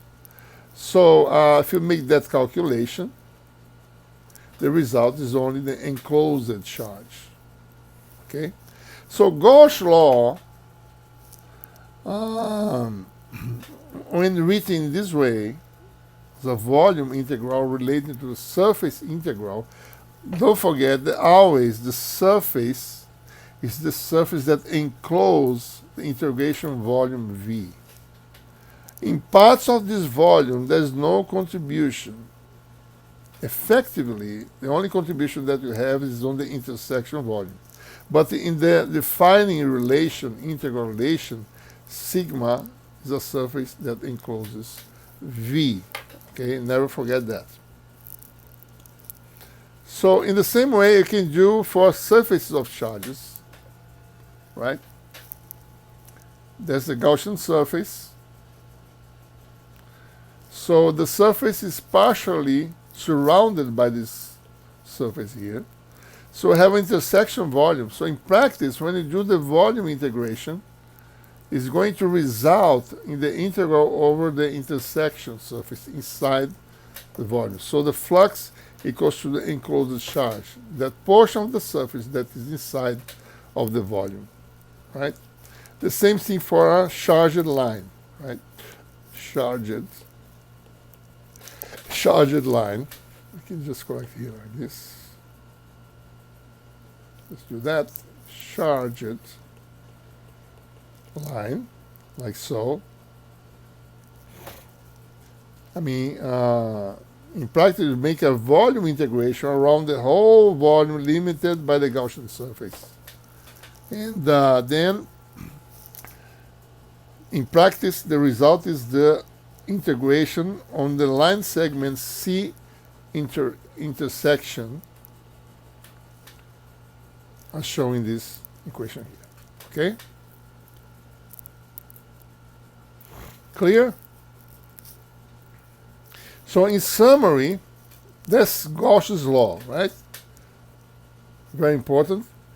In fact, this law is going to be valid even for dynamic fields. It's a general rule, independent of the if the field is dynamic or static. Okay, so don't forget that. Net outward electric flux through closed surface equals net charge within enclosed volume. This also is for any material media. We are going to make a more general definition of the electric density, flux density vector. Okay. I'm going to show you I mean, Gauss' law can be used in certain situations to calculate the field of distributions that have high symmetry, you know. I mean, in electrostatics, Gauss' law is used for that in some restricted situations. In magnetostatics, the Ampere circuital law is used to determine the H field of high symmetry distributions. So we're going to show you an example here. Suppose that you have a spherical, simple spherical charge distribution, you know, like this one, in which the density is constant. We can calculate, I mean, inside and outside the permittivity is absolute zero. You can just think about electronic cloud in an atom, spherical symmetric atom, okay? So suppose you have that dust of particles in vacuum. The wave function, a spherical wave function that is uniform, let's say. It is not uniform. The spherical wave function in the ground state of hydrogen is something that has a radial dependence, but let's assume that it's constant, right? So we have a situation that might depict an atom, have an electronic cloud on a spherical volume, radius A, and uniform density. Well, I can calculate the field inside or outside the cloud. I just can calculate by superposition directly, okay? The density is constant, okay? Charge divided by volume is a constant parameter. And to do the calculation, this is very involved calculation, okay? I'm not going to do the whole calculation. I ask you to do it. So I'm going to just show you what's the variables in the problem. I'm going to explain to you what are the things that they're going to encounter in the development. So by simplicity, I can calculate the field in any point, right? I can, for instance, calculate the field in this axis here. That's called the r-axis. I can calculate in this point, right? So I can put this axis, that's point like this, to the top. So that's what I'm doing here, right? I'm putting my axis to the top and calling it the z-axis. And I'm going to calculate on a point in the z-axis. This point might lie inside or outside of the volume, okay? This point is labeled x, located ZAZ. X prime is the location of the volume element, which is right there, which is R prime, AR prime. So I mean, when you calculate the field by superposition, the integral calculation, let's see the elements that appear in the integral. That's dv prime. Density, x is the location of the effect, and x prime is the volume element, dv prime. X minus x prime cubed, 4 pi epsilon 0. So you have to understand what are those parameters, x, x prime, and how you model this function. In our case, this function is a constant.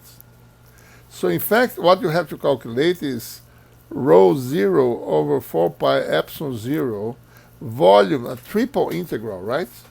dv prime, x minus x prime divided by x minus x prime cubed. Okay? So I have to represent all these things in the coordinate system. Integration is easier to be done in spherical system, but we are going to mix spherical and Cartesian. X is the z-axis. X prime is something inside of the volume. It is a distance r prime and a radial versor AR variable prime, right?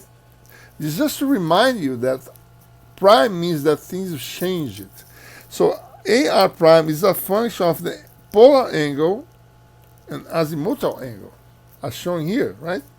So the point where the volume is subtends the angle, polar angle theta prime, and azimuthal angle phi prime. Okay?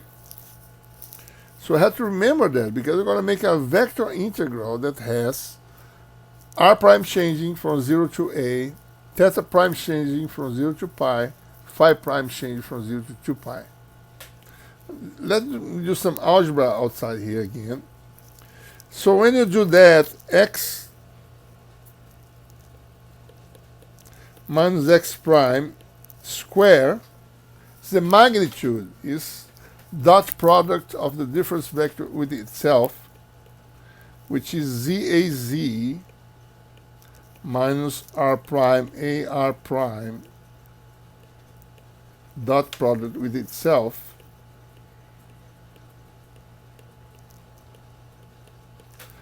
So this is not too difficult to do it, right? Let's do it here.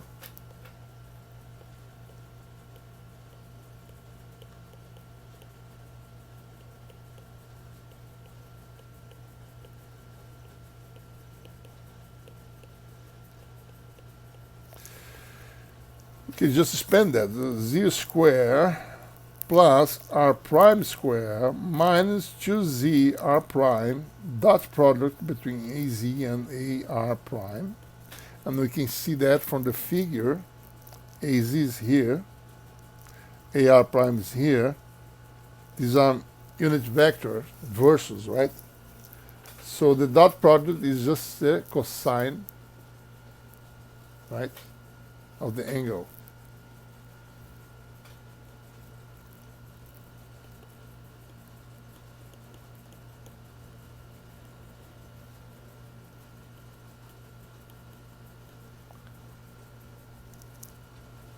Just to give you an idea, right? I'm just going to show what's the integral that you have, you, not me, you, have to calculate. So, so that's the field. The field equals to rho 0 divided by 4 pi epsilon 0. So let's make the triple integral here. For the dv prime, that's the other element you have to identify. Is r prime square sine theta prime, dr prime, the theta prime, the phi prime. So I'm going to do the phi integral here, okay? Then I'm going to do the r integral here from 0 to a. Then you have not enough space. I made it too large. So let me just try to, like this. Then you have the integral in theta from 0 to pi. Then I'm going to just leave like this. ZAZ, right? Minus r prime, AR prime, r square, Z square, plus r prime square minus 2 r prime z, 2z r prime, cosine, to 1/2 to third power, so it's to 3/2. Okay, that's as far as I go here. Then you go from here, okay? Let me just, there's one integral that, this is times sine theta prime, I forgot the theta prime. That's what you have to calculate. So let's see at those integrals, if they are difficult to calculate, okay? This one doesn't depend on theta, this parameter. So we have sine theta on top, on the numerator, and the function which is proportional to cosine theta. So the derivative of this is proportional to that. So we have a function that you can calculate. Okay? The other one, well, this doesn't depend on theta, but this one does. So we have to decompose that in Cartesian coordinates and calculate explicitly the integrals. All integrals are doable, so I'll leave you with that problem to solve. Okay? So after you do that, one can show that the field can be expressed by this simple expression here. the E field equals to the enclosed charge Q, enclosed, at a distance r from the sphere. If r is smaller than a, is a fraction of the total charge. If r is larger than a, the enclosed charge equals to q, total charge of the sphere. The field is radial, and is the function, this function of r divided by r squared, 4 pi epsilon 0. If you calculate explicitly, you can show that inside of the sphere, the field increases linearly, and outside it drops with the square of the distance. Okay. So this is the function that involves. That's an involved charge by distance r, an imaginary sphere of radius r. So if you are inside the sphere, it's the density times the volume of that sphere of radius r. If you are outside, it's just the total charge of the sphere. This gives q. Okay. So that's the plot of the field. It goes linearly. So the field at the center of the sphere is 0, right? And outside it goes as if you had a point charge at the center, You go like this. 1 over square of the distance. Okay? The peak value, just easy to calculate.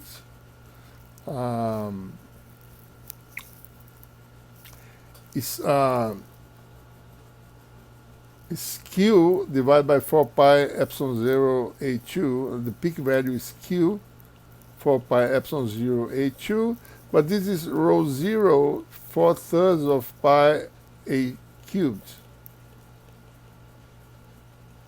So this is going to be 4 pi cancels. So it's going to be rho 0a over 3 epsilon 0, which is this value here. Okay. So even though the calculation shown in my class notes is just a single page, you need 2 additional or 3 pages to do the calculation. So this is a very involved calculation. On the other hand, in this high symmetry situation, you can always use Gauss's law. Okay.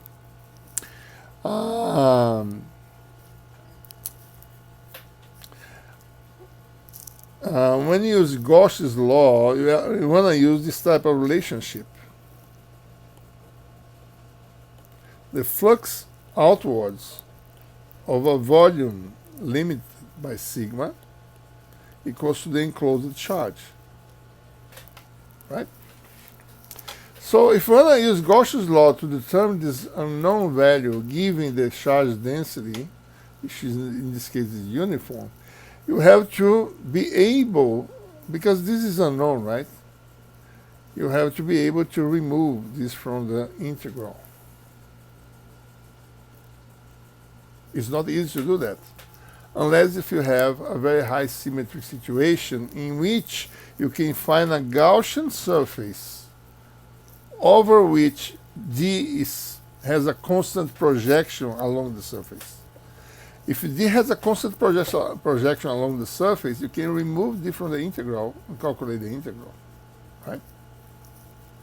So the Gaussian surface has to be a very simple surface.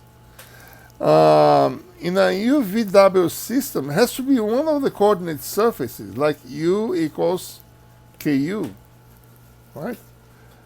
So it means that you have to know that you have to know prior to do anything. You have to know whose coordinates does the field depend, and what are the components of the fields. These are the questions that you have to be able to answer, and the answer has to be very simple. When you ask whose coordinates does the field or the vector D depend, the answer has to be only one coordinate, right? In that coordinate system, right? And also, when you ask what are the field components, the answer has to be just one component.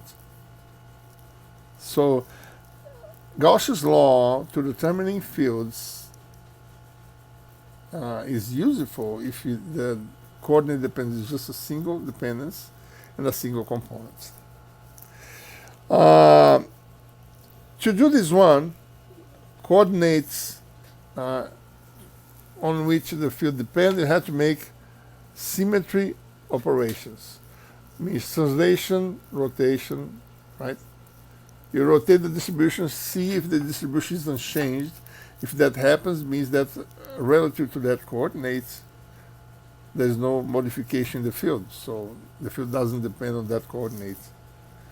Translation and so on. Field components you determine by superposition. On superposition, you use the fact that for point charges, the field is always radial and depends on the distance, the inverse of the square of the distance, right? So there are two different issues. Coordinate dependence comes from symmetry, and components come from superposition without solving the problem, right? After you do that, if you come out with single coordinate dependence, a single component, then you have a way to solve by using Gauss's law. So let's see how that happens, that can be employed, that can be used for this example in which you have the the sphere with constant density. Let's look at the symmetry of the sphere, right? Let's put down a system. The origin of the system is in the center of the sphere, like this. So let's look at the spherical coordinate system. So I'm going to make symmetry operations relative to the r, theta, and phi coordinates. I'm going to make arbitrary rotations in theta, keeping the origin fixed. I'm going to make arbitrary rotations in phi, keeping the origin fixed. I'm going to translate the point relative to the origin to see if there's any change. That's it. That's what we have to do. Okay. For instance, if I pick the sphere and rotate in a along the semiplane, relative to the normal to the azimuth, right? Versor in a plane orthogonal to the azimuth angle vector. I'm putting it this way. Let me call this another. Let's call it like this.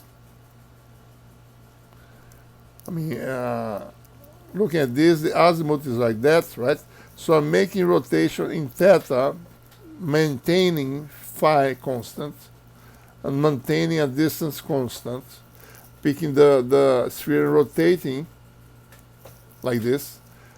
There's no change in the distribution, in the charge distribution. So there's no dependence on this angle here. Same thing, if I rotate around the z-axis, so if I make a rotation of the sphere like this, no dependence on phi. However, if I translate my observation point, if I go farther or closer, I expect to see more or less charge near my observation, my location. So I expect that the field components depends on R. So by doing this analysis, I don't know what are the components, but I can say that D, in principle, has 3 components. I don't know what are those components. In the spherical coordinate system, dr, which depends on R, right?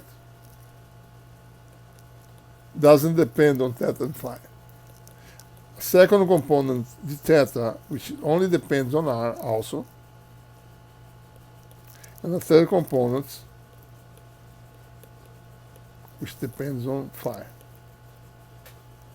Right?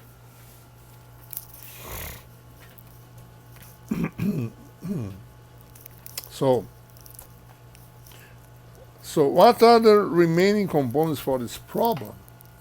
What we do is to make superposition. I'm going to slice the sphere. I pick an axis. Okay, I pick an axis. Like this one. And slice the sphere orthogonal to this axis. I produce this disk here. I'm going to slice, I'm going to, let's say, imaginarily calculate the field as the sum of the fields of the slices. And for each slice, I'm going to subdivide the slice in rings, circular concentric rings, like this one here.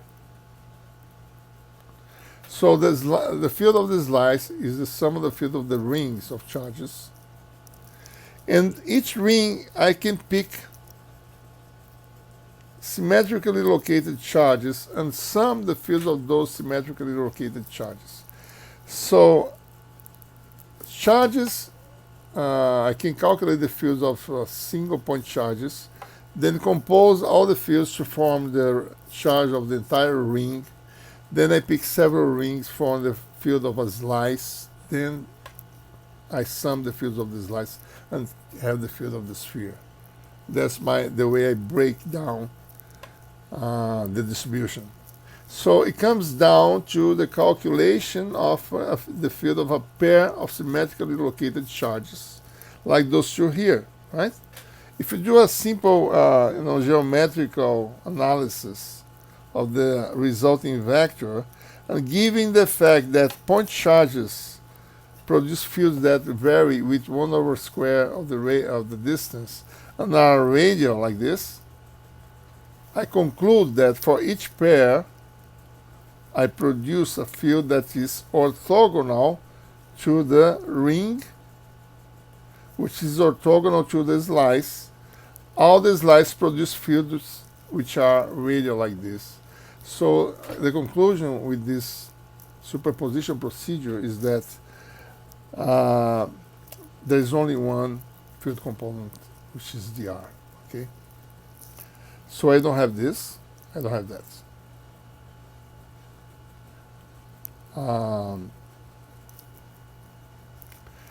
Now, by doing that, the fact that D is only radial, I can pick a Gaussian surface, which is sphere, constant radius, right? And the sigma equals r squared d omega AR, and the dot product here, let's do it here,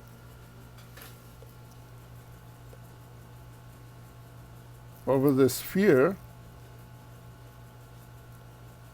the sigma equals to r squared d omega AR. And on the other hand, D equals to, why am I using a spherical surface? Because the projection of D along the sphere is going to be constant, because D only depends on the distance. So D, the sigma, equals to dr, r squared, the omega, and this one depends only on r.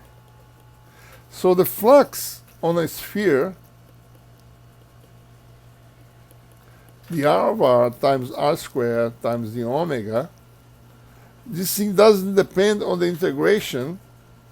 R is constant, so this is going to be r squared, the r over r of r times integration on a closed surface, 4 pi.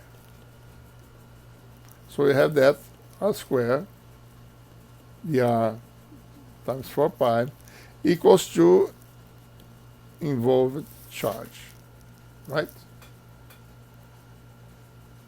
Well, involved charge equals to Q for r larger or equal than A, or equals to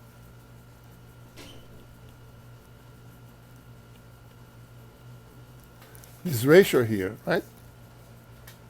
For r between 0 and A. Okay, so there you have dr equals to Q over 4 pi epsilon 0 r squared, or if you want, in terms of density, rho 0 divided, there's no epsilon 0 here, right? Because D doesn't have epsilon 0. Sorry about that.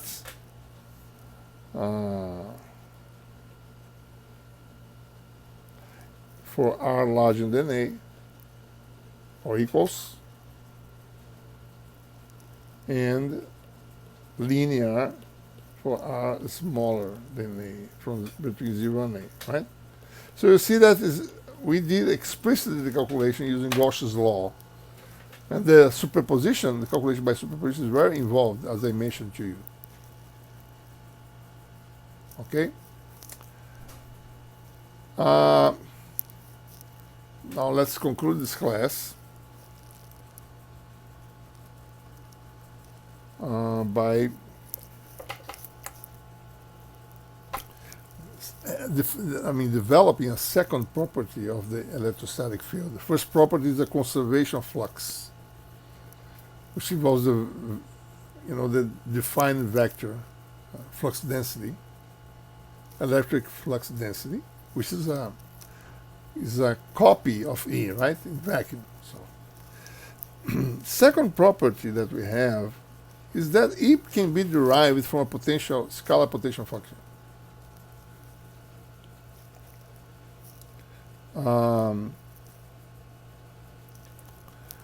So let's look, we're going to look at the properties of vector fields, of the gradient of vector fields, and so on. Okay, so I ask you to work out those developments. We did something like this before. So that's the integral expression for the field. Notice that we have an important component here, which is this term here, right? Difference vector divided by the magnitude cubed. Well, this can be calculated in two ways. This is the gradient of an inverse function, right? There are two ways of doing this derivative here. If x is constant and x prime is variable,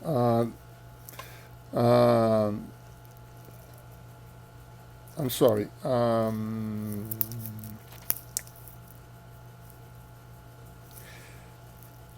The other one. If x prime is constant, let's assume that x prime is fixed, and x is variable. So nabla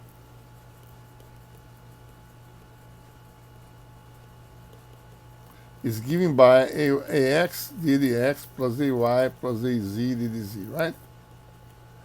So x prime is a fixed parameter. So I can write, you do the calculation, that the minus nabla of the inverse function is given by this thing here. On the other hand, if I fix x and assume x prime as variable, so if I use nabla prime, which is ddx prime, ddy prime, ddz prime, I would obtain this result here. Okay? I'm going to use this one first. This result here. So let me just erase everything here. Maybe I could make a new layer here, probably.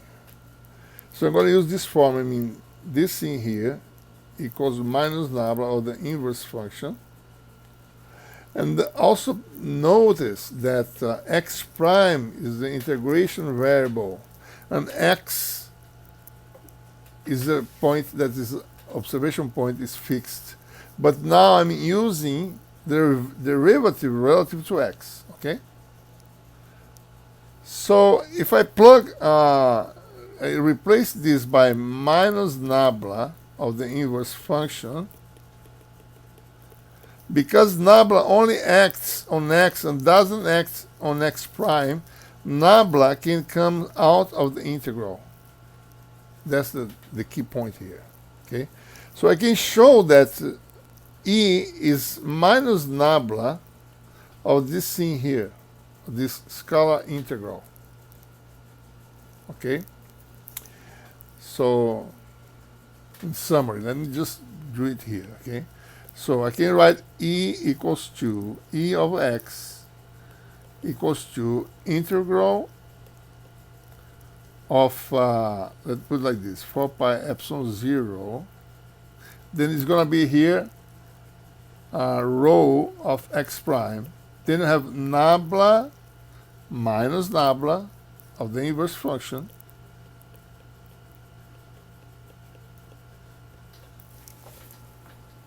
and then I can pick rho, I can put inside because rho depends on x prime. I can pick all this constant, put inside, no problem. And I can interchange the nabla with the integral operations. So it's going to be minus nabla of the integral, which is going to result in a function of x.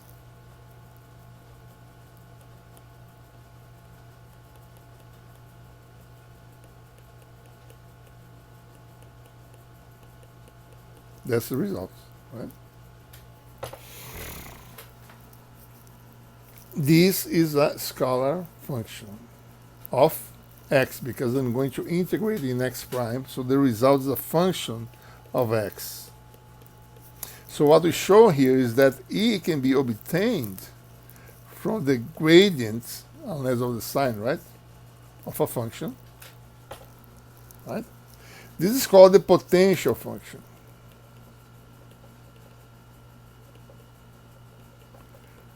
As E is measured in volts per meters, this is meter minus 1. Potential function is measured in volts. This is traditional potential that we use in circuit, and we measure in the lab, right? Potential differences, potential, voltage drop. That's what we measure. And also notice that I can also sum. I mean, the potential can be determined unless of a constant, right? I mean, I can sum a constant to this. I can define a new potential, phi prime. The result is the same. It's always the nabla of phi 0 equals 0. Doesn't change the E field. So I can establish an arbitrary constant. I can add or subtract a constant to the potential without affecting the field. So potential functions are useful in determining the final quantity, which is the field. So in the electrostatics, we have the electric potential, which has this property. Okay. So I'm going to stop here because I think it's just this class is too lengthy. So I'm going to stop here so we can have some more additional time in the next class to conclude this part here, to have some physical meaning for the potential function, and we will pick up from that and go on. Okay, so let's conclude here, and I see you next time.